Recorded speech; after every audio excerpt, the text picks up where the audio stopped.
distinguished guests, freedom fighters and human rights activists from all over the world, ladies and gentlemen. This is my second time speaking at the Geneva Summit for Human Rights and Democracy, and I'm very grateful to the organizers for making it possible for me to speak to you today. In 2022, I spoke about a country that I call home, Uganda, a nation of 50 million people living under the violent military dictatorship of General Yoweri Museveni, who has for 40 years twisted the law and used the military to stay in power.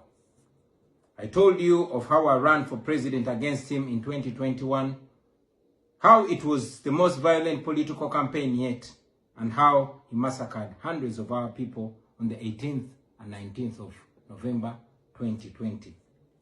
How he shut down the internet on the eve of the election, imprisoned me inside my home for weeks, and then declared himself winner of the 2021 presidential election. Now, it is 2026, and here I am again, speaking to you at the Geneva Summit. Nothing has changed for the better, only going from bad to worse. Despite what happened in 2021, we were driven by hope to give it another try. So in 2025, I announced that I was running for president again. For 112 days, I traveled across the country campaigning, and the population turned up overwhelmingly. Yet again, our campaigns were violently attacked, our supporters were murdered, we were blocked from reaching many places, and were also blocked from several media stations. As usual, Museveni shut down the internet again, this time 3 days to the election.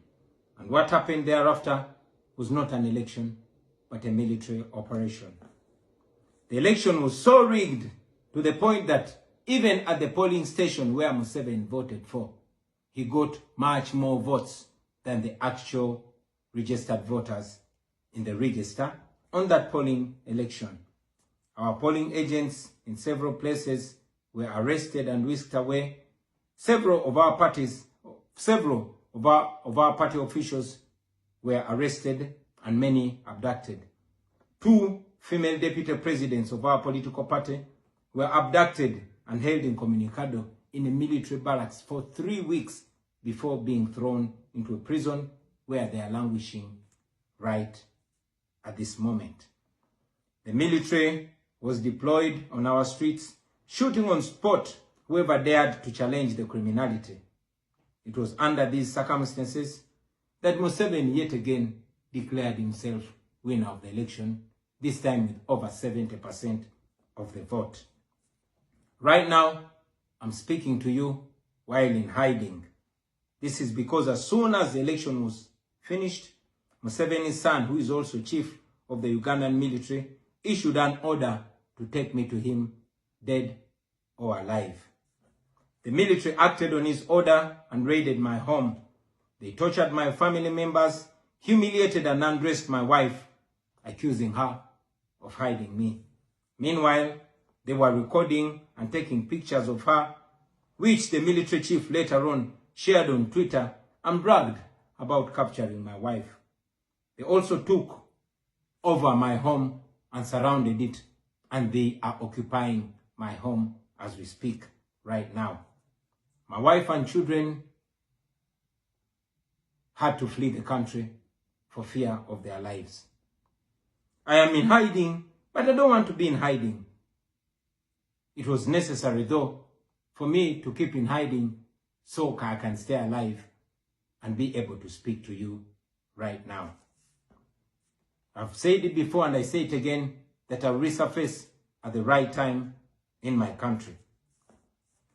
I feel like the international community has abandoned us.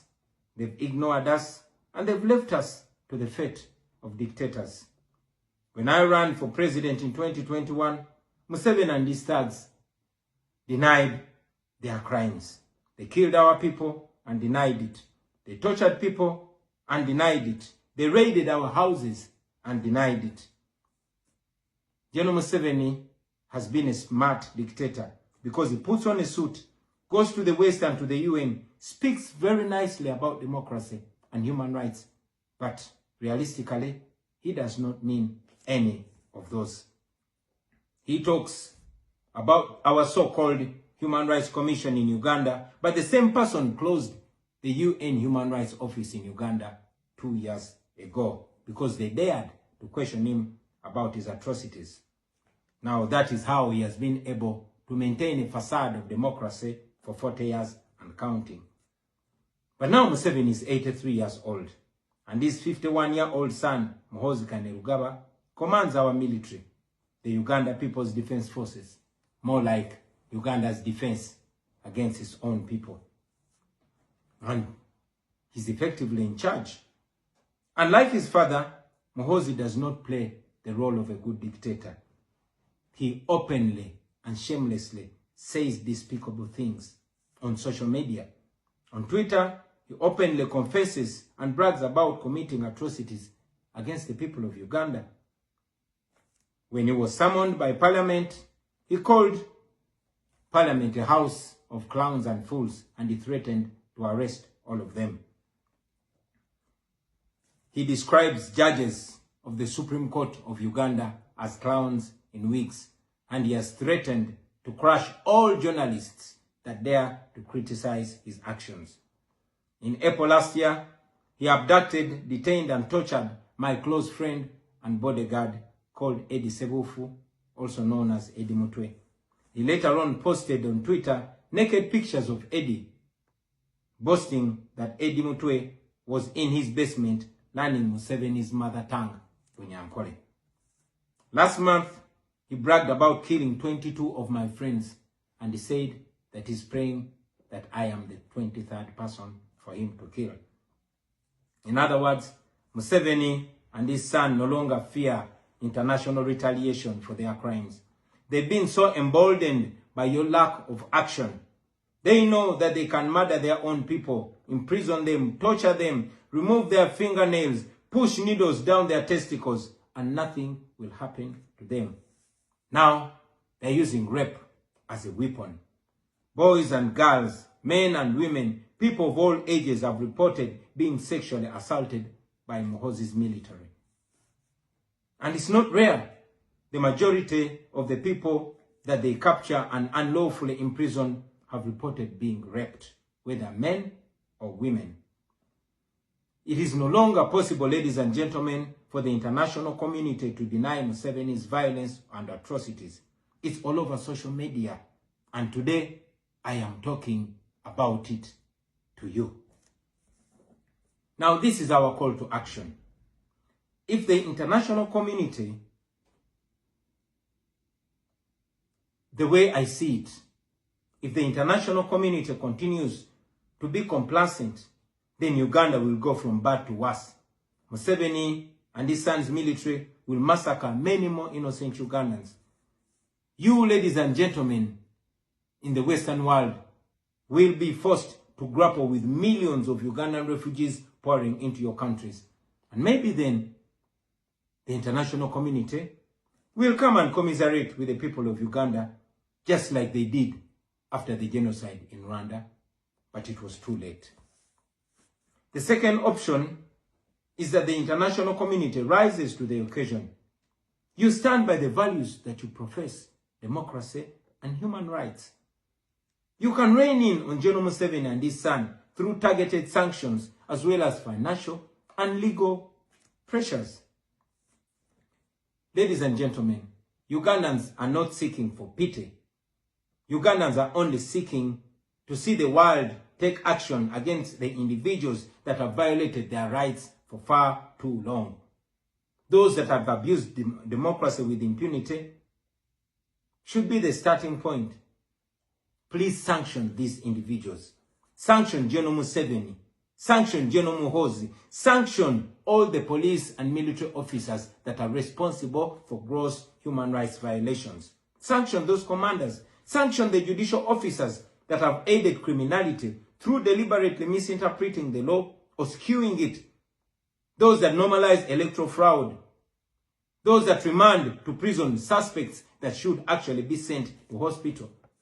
Sanction these individuals because their combined efforts in the last election effectively give autocracy a blank check to rule over the people of Uganda for 5 years. The international community must isolate and treat Mr. Museveni like he deserves to be treated. We call upon the international community to treat General Museveni exactly how they treated Idi Amin, because Idi Amin did what he did to Ugandans for only 8 years. Museveni has done much worse to the people of Uganda, and it has been for 40 years and counting. Because of your inaction, because of the inaction of the international community, Museveni's mode of dictatorship and human rights violations is being seen as acceptable in the region, and it must be stopped before it is exported to other countries in the region and in the continent.